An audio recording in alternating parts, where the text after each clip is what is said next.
today, we're going to spend a few moments and talk about the most important parts of the home inspection. Number one, first and foremost, is any item that has to do with safety. So, is this house safe for you and your family?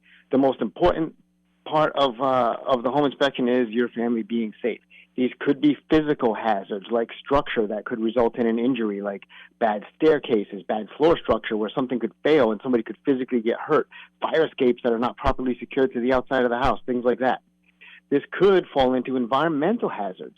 That would be asbestos, mold, radon, carbon monoxide entering the house through failed mechanicals like heating systems and whatnot. And then this could also fall into fire hazards such as faulty mechanicals or electrical components that could result in fire.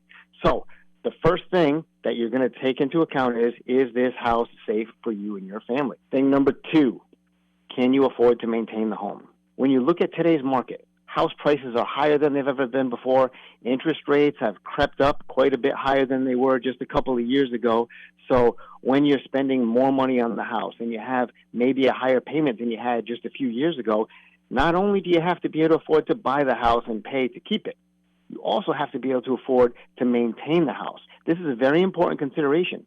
So even though items may be working at the inspection, you have to look at what items are likely to need maintenance going forward, especially items in the near future. Thing number three, can you finance the home? Now, what I mean by that is not can you get a loan based on credit and income and all that stuff. That's your lender's job. But there are certain lending programs that do look at house condition. For example, FHA, veteran loans, USDA loans. Those type of loans are going to look at not only the value of the house, are you paying more than the house is worth and be upside down in the loan, but they're also going to look at certain types of issues like wood-destroying insects. Some of them are going to want to see water quality tests if you're in a rural area and on well water. They're going to want to see that taken care of to secure the loan. So you want to make sure that there are no items that are going to get in the way of that appraisal and that loan process. Thing number four, is the home actually occupiable? You'd be surprised. I know it sounds crazy for me to say that, but can you live in the house? Some people are out there buying houses. Slim pickings are what we're finding out there right now. There's not a lot of houses for sale. Does the house have enough features to safely occupy the home or to even occupy the home? What if the septic system has failed and none of the wastewater can leave the house? You can't live there. And then the last thing is, this is kind of a catch-all area. Is the house structurally sound or are the major components sound?